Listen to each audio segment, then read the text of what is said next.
This is Jonah Pearson, and you are listening to the Josh Kirby on Sports podcast. Oh, yeah. Episode 2 of the Josh Kirby on Sports podcast, coming to you live in studio. If you haven't checked out episode 1, make sure you go to my Facebook or Twitter pages. Facebook at Kirby on Sports Podcast, and on Twitter, Kirby on Sports. And I will be sharing that with you, and you can check back to episode 1.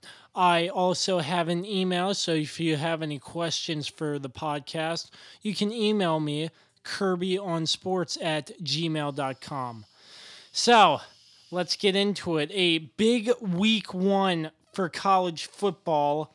Let's run down some scores for my viewers here. Number 11, Michigan State over Utah State, 38-31.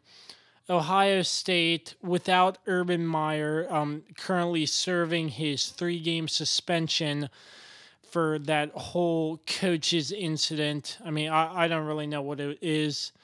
I mean, I haven't read up on it a lot, but Ohio State came out 77-31 over Oregon State with their interim head coach. And Maryland with a pretty big upset over number 3 Texas. Man, like 34-29. And Maryland decided to honor the late Jordan McNair by bringing 10 players out to the formation on their first offensive play of the game. And the Texas head coach, he decided to decline that penalty, which I thought was really classy. But Maryland over number 23 Texas, 34-29. That was a big game for Maryland. I honestly thought Texas was gonna pull it out. Number 9 Auburn, 21. Number 6 Washington, 16. And West Virginia, 40, Tennessee, 14. That was in Charlotte, North Carolina. I did not expect West Virginia to come out on top over an SEC team, but another upset. And wow, what a game in Pennsylvania State. The Penn State Nittany Lions, 45, Appalachian State, 38 in overtime. I thought Appalachian State gave Penn State a great run for their money. Although it came up short with an interception in the end zone, it went into overtime. And man, I watched most of that game. That was crazy. At home, number 10 Penn State, and they almost got upset. Number 12 Notre Dame over Michigan, 24-17, and number 25 LSU, 33 over number 8 Miami, 17. 17. Yeah, and my Virginia Tech Hokies come out huge. Their defense plays great. Bud Foster knew what he was doing with that young group of guys, and they come out on top 24-3 over Florida State University.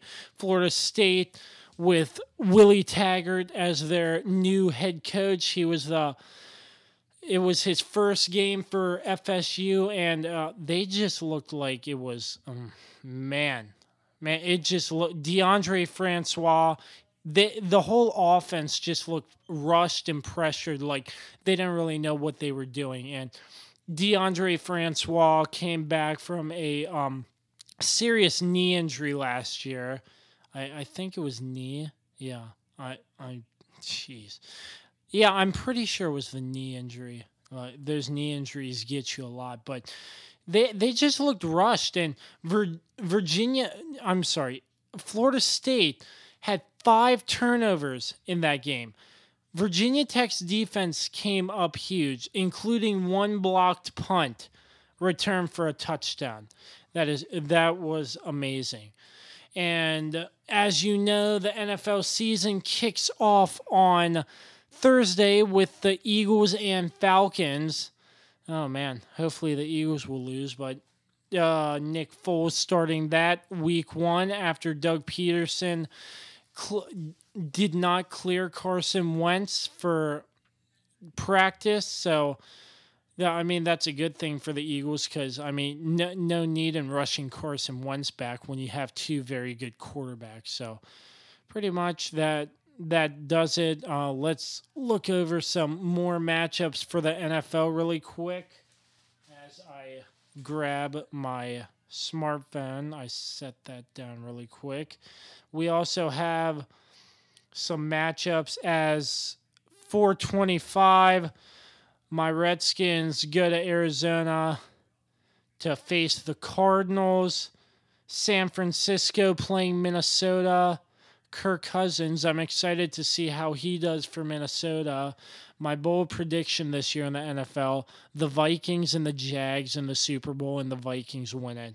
That's my bold prediction. Hopefully I'm right. Houston playing New England. That's definitely going to be a New England win. And Indianapolis, Cincinnati, Pittsburgh, and Cleveland. As you may know, Le'Veon Bell is probably not starting. He is holding out due to contract terms, which really sucks for me because he was in my fantasy league. So I'm not starting him because there's a chance he might not play week 1, which really made me mad. The Giants facing Jacksonville. Tampa Bay and New Orleans, Jameis Winston on a 4-game suspension, which he did not appeal. We also have Kansas City and the Los Angeles Chargers. Patrick Mahomes will be the starter in that game after backing up Alex Smith last year. As you know, Alex Smith is with the Washington Redskins now. And we have the rivalry Sunday night. The Chicago Bears taking on the Green Bay Packers, and the Bears with a very great addition with Khalil Mack from the Oakland Raiders. And 2 Monday night games, the New York Jets and the Detroit Lions. Sam Darnold set to be the Week 1 starter for the New York Jets, and the Los Angeles Rams and Oakland Raiders coached by John Gruden once again. That's a Week 1 summary of the games that are coming up this week in the NFL. Hopefully that's going to be a great week, just like college football was last week. And yeah. So now we're going to shift our focus a little to our Caps postseason talk. Last week, I brought on my boy Josh to the studio, and I have him again. What's going on, Josh? Say hi to the podcast. What's up, man? Yeah, so recapping, we just talked back about the series and whatnot, and now it's more about the off-season moves the Caps made. As you know, the biggest move, Barry Trotz left for the New York Islanders, and Todd Reardon took his spot. What are your thoughts on that move? Well, I mean, honestly, obviously you're going to have a little bit different of an element with a different guy in there. But there was a lot of speculation too, and obviously this is just speculation, but there was a lot of speculation that the reason the Caps play sort of changed towards the end of the season, especially in the playoffs against Columbus after the first 2 games, was because they kind of let Todd Reardon take the reins a little bit. So, you know, I mean, it's sad to see him go because I know he's a great guy and he does a lot in the community, Barry Trotz, but I think as far as just ability to coach, I mean, Todd Reardon is a really, really great coach, and there were tons of teams, I believe, or more that there was a few teams, like 3 or 4 teams, I believe, last season that were trying to interview him as a head coach, and the Capitals blocked that and would not let him, and that's why they gave him the executive coach title. Yeah, so and most of the coaching staff did stay. I believe. I'm sorry, associate coach, not executive. Okay, yeah. I was like, what the heck are you saying there? But anyways, Lane Lambert did leave to be with Barry Trotz as well, but we did keep Blaine Forsyth and some player moves as well. Not a whole lot. Like, we re-signed Smith Pelly. That was huge. And The Carlson deal. yeah, That was a big deal. yes, Carlson. That was the guy we needed to keep, I believe. And Yeah. And Jay Beagle to the Vancouver Canucks. Was that a player we really needed to have, or can spots get filled with the younger guys? I mean, I'm trying not to let my emotions cloud that. I mean, Jay Beagle's a great guy. His underlying statistics weren't great. Now, to be fair to him, he was put out in a lot of tough situations, where he was on the penalty kill and a lot of offensive zone draws or defensive zone draws for the for the Capitals. I mean, he wasn't worth the money that he was going to get paid. Pretty much. I mean, it's sad to say, but that's what it comes down to. But I'm happy for him because he won a cup. Another team was willing to overpay him in Vancouver. So, it's nice to see him get a big deal somewhere else. I mean, I can't be mad at him for that. Yeah, and as you know, Philip Grubauer got traded to Colorado. Yes, Colorado. Got those two confused. Well, which is great for Grubauer because with him backing up Holtby, I don't think he would have ever became a starter. And with Lalia Samsonov coming up from the AHL, I think reports sound like he's looking pretty good. And also, Brooks Orpik got traded there, but the Caps bought out his contract back. That worked out great for the Caps. Yeah, I'm not really sure how that works. So he was in a situation where he was getting paid a lot that he was not worth. So part of the deal with Grubauer is they said, well, we want you to take Orpik. Now, I don't know if there was something unspoken that they were going to buy him out so the Caps gave him back. I don't know. Because, obviously he had to clear waivers as well, I believe, after they bought him out. But, yeah, I mean, that's the way it worked out. I mean, if he's put into a position where he's not playing heavy minutes, and I think he really did prove his worth in the playoffs. He can still do something for the team, and he's great for younger guys too. But yeah, that was part of the package deal. They said, okay, well, if we're going to give you Grubauer, then you're going to have to take Orpik too. Like I said, I don't know. Maybe there was an unspoken agreement, or not unspoken, but just a private agreement between them to do that. But I mean, it works out for the Caps. They get him on, I believe it was a league minimum almost contract. It was like just over or just at $1 million a year. Yeah. So I mean, for them, it's great. I mean, for the Caps, it's a great deal. Yes, and also for the Caps, they did re-sign Tom Wilson, the 8x8 64 deal, 8 years at $8 million. I think that was. I think Carlson. Let's see. We'll look up some numbers here real quick. Wait. Yes. I believe Wilson. I'm getting the two confused. I want to say he was. Let me see. I thought Wilson got re-signed. I know that. Carlson got re-signed. We got Smith Pelly back. That was huge. Yeah. Now we lost Chase on. Yes, Chase on. He's gone, as well as Yerbeck left, which he didn't play a ton in the playoffs, but yeah, Yerbeck is gone. Yeah.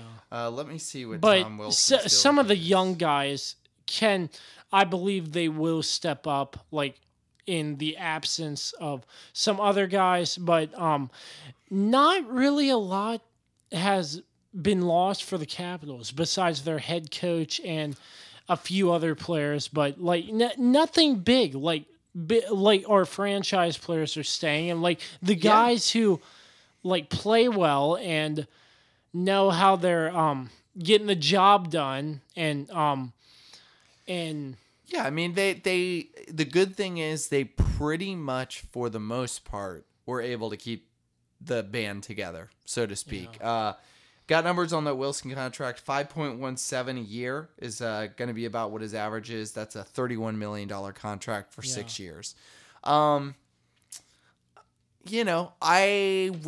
I think Wilson, I know he was more of a scorer in his junior years. I think he has the potential to put up more numbers than he has, so far in his career. Some people didn't love the deal because it is a lot of money for a guy that's, I think he's not put up, I want to say he's not put up more than 40 points ever in his career. Yeah. So to be a top, but he really works well with Ovechkin and Kuznetsov, and it's a good fit. So, and I do think there's a lot of potential upside. I think he could put up a lot better numbers than he has thus far. And this could be a big year for him, but the band's pretty much back together. So, it's as good of a situation probably as you could ask for. The biggest question mark on their team is going to be backup goaltender. Because it looks like it's either going to be Phoenix Copley or Ilya Samsonov. Yeah. So, yeah, and another thing is I saw in the news one day. I forget where I saw this, but it said the main reason why the Pittsburgh Penguins won back-to-back years is because they pretty much kept their whole team together. And with the little change, do you think the Caps have what it takes to repeat and win a Stanley Cup again?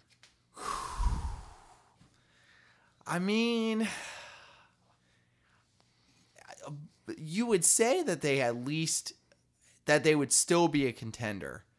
Of course. Yeah, going through the playoffs, I'll give you a good example. I was watching highlights the other day and just seeing there's so many bounces and things that kind of are out of your control that have to go your way to get through that many rounds and to win. I remember, I believe it was game 3 or 4, and we touched on this a little bit last time, but I want to say it was game 4 when they played Vegas. Vegas hit so many posts in the first period, multiple posts, absolutely dominated play, and somehow the Caps won that game pretty handily. Yeah. I want to say it was about a 5-2, 5-3 score, maybe even more, but you never know. All signs would say yes if they stay healthy. I would definitely say also it's contingent on a couple guys having a pretty big year. Burakovsky needs to be better, and I understand he's had injury issues, and so that's something he can't control to an extent. But they're gonna need guys to step up. That's what they had in the postseason. They had dudes really, really, really step up. Like Devontae Smith-Pelly was a really clutch player. Brett Connolly got some really timely goals. Yeah. Lars Eller got a lot of really timely goals for them. So. A lot of that comes down to just, it comes down to getting it just in the right moment and, kind of getting the bounces to go your way. And the thing is, too, Lars Eller, if you think about it, Lars Eller is looking like a steal because they got him. I'll have to look up the contract numbers real quick, but, they got him for a really good deal for how well he's played and how good of a player he is, really. Yeah. Because he just didn't want to have to move again, and he really likes Washington. So he kind of, it's not technically a hometown discount because he's not a hometown guy technically, but he took a much cheaper deal. So it looks like here, 5 years, $17.5 million. 3.5 a year. Yeah. So if you're getting a guy of his caliber that was at times the second line center on that team, for $3.5 million, considering what a second line center or a guy of his caliber would usually be, you'd be looking at the $5 million plus mark usually. So that worked out really, really well for the Capitals. But that was a big signing the last year that I think now looking forward, seeing how he did in the playoffs, that ends up being a big deal to have him locked down for the amount of time that we do. And like I said, I mean, that was a I want to say, it was a 5-year deal. So that's pretty darn good.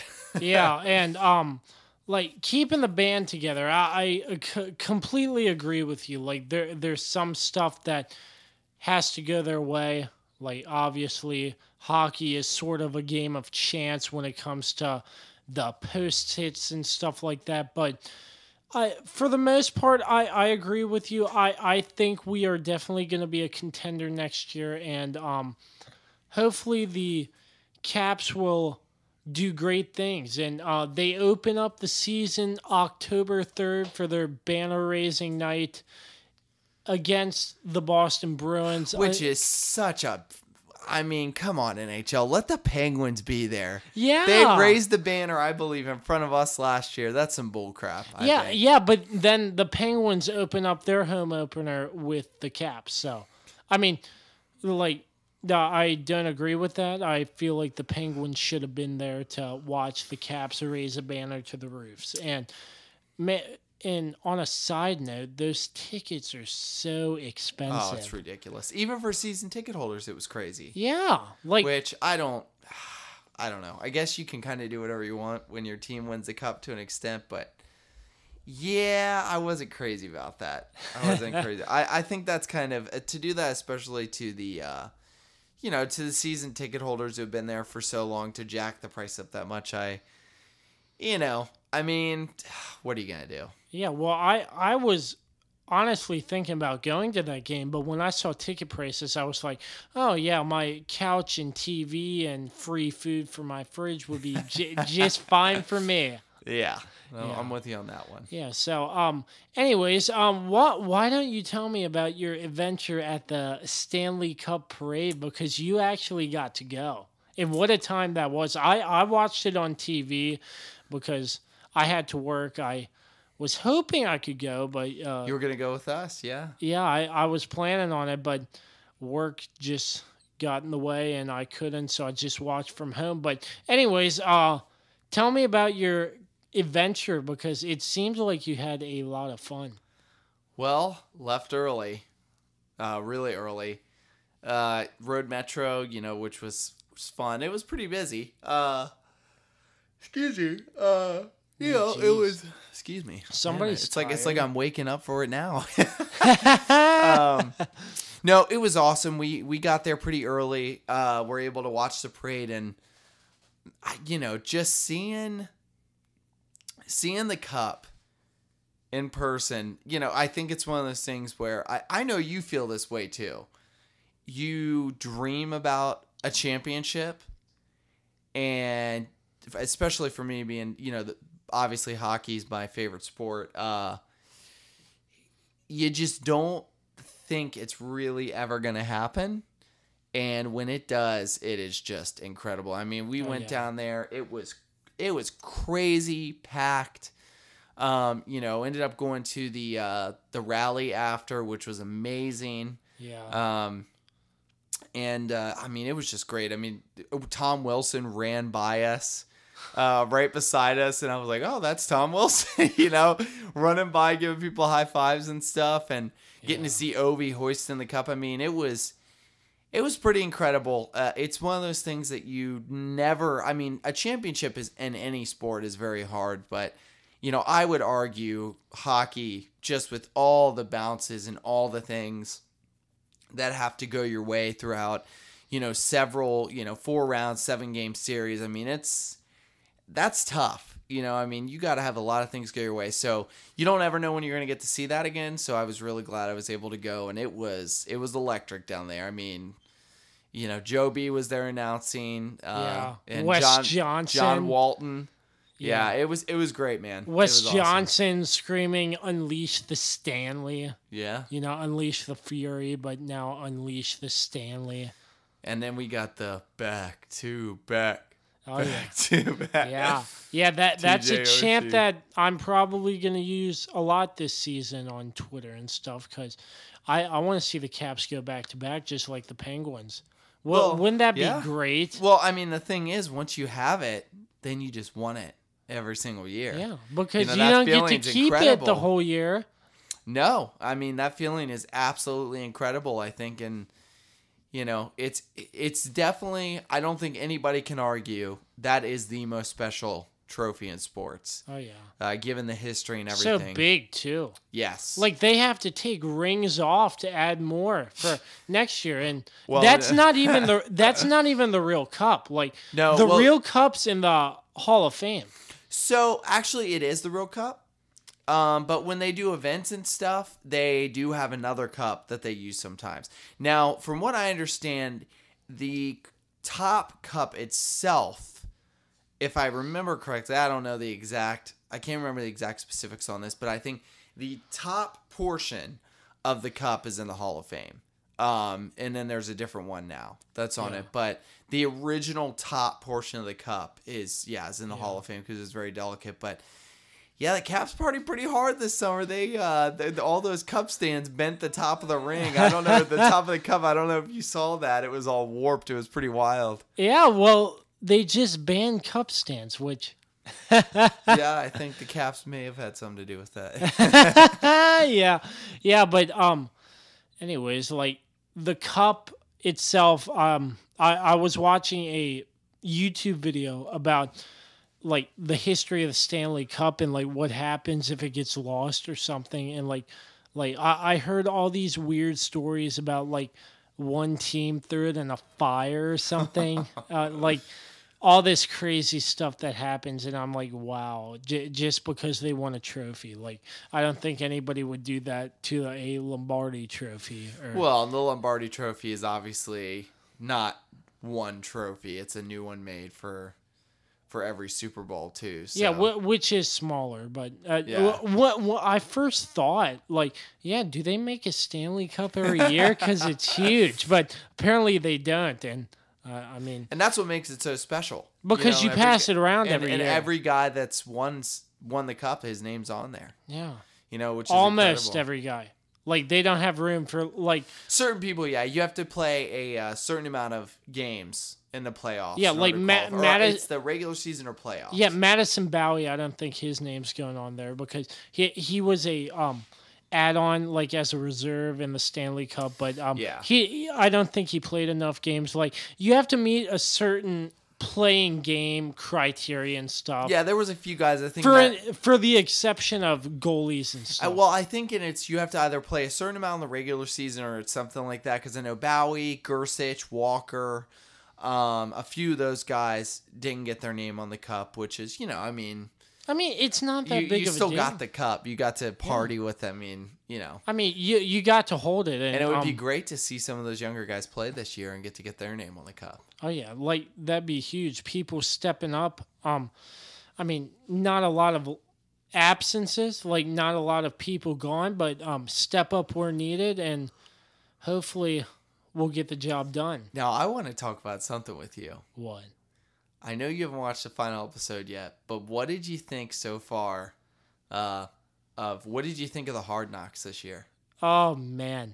I'll tell you what, like, I've heard a lot of great things about the documentary, and like I decided to go out and get HBO's free trial just to watch it, and wow. Like, that takes you inside the NFL like you've never seen it before. Like you would never see how a contract gets signed. Like, Baker Mayfield's agent, like, talks him through the whole contract. Yeah. Like, this is how much you're getting now, how much you're so on and so forth. And, man, and, like, I'll tell you, it gives you a great perspective of what the NFL is actually like. Because, like, some of the stuff, like, you don't, it's most behind the scenes action. Like, when Tyrod Taylor hurt his thumb, you'd never see a TV camera crew back there following him to the x-ray, but Hard Knocks had that privilege to do that. And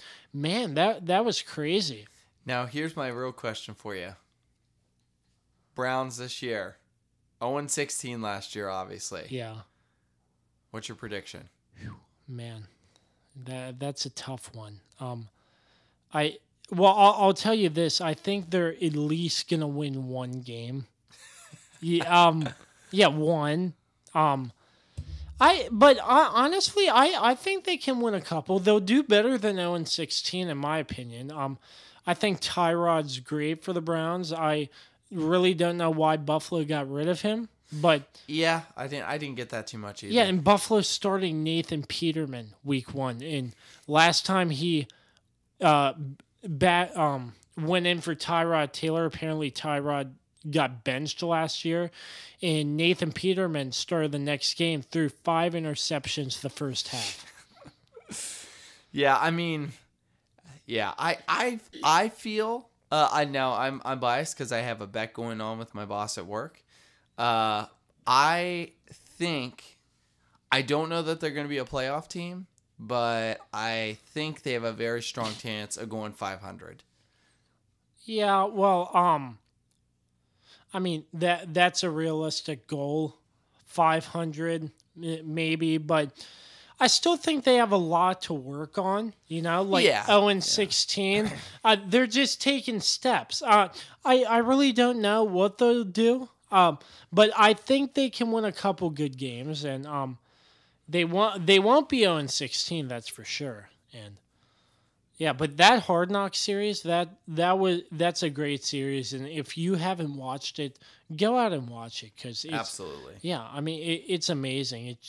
It shows a great look on the NFL and everything. Like in another funny part was the quarterback's RV and whatnot.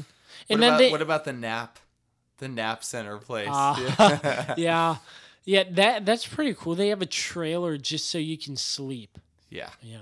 But that video parody of the rookies imitating people like Jarvis Landry and that big spiel about practicing. If you're not hurt, you gotta practice. And the funniest one was Todd Haley and Greg Williams going back and forth. Like, good teams don't hit the quarterback, and Greg Williams chirps back over, then block them or whatnot. Obviously, Greg Williams with the used to be with the Redskins, but that was pretty funny as well. Yeah. But another note, what do you think about this? Ted Leonsis could go 3 for 3 in Stanley Cups this year. The Washington Mystics just made it to the WNBA Finals. Yeah, I mean, technically I'd say 3 for 4 if they win, because the Wizards obviously didn't make it. But yeah, true. But I mean, good for him, man. You know, I mean, I guess that's weird because I know he owned 2 teams. Yeah, Arena Football. He owns 2 Arena Football League teams. Yeah, and both of his teams were in the championship, the Brigade and the Valor. And the Valor went 2-10 in the regular season and still made it to the playoffs.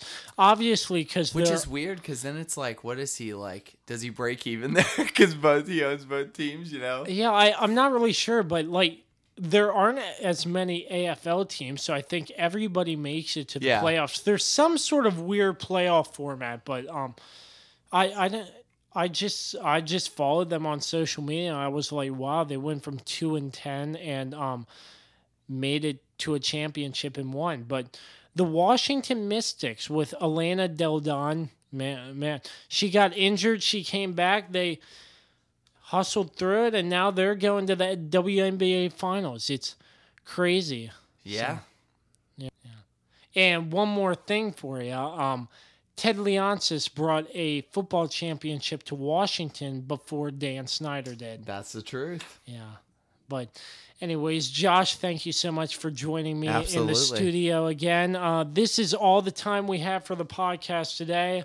If just make sure you follow me on Twitter at Kirby on Sports and at JKirby696. You can also find me on Facebook at Kirby on Sports Podcast on Facebook. And if you want to email the podcast, you can do so, kirbyonsports@gmail.com. Till next time, thank you so much for tuning in, and we will see you next time.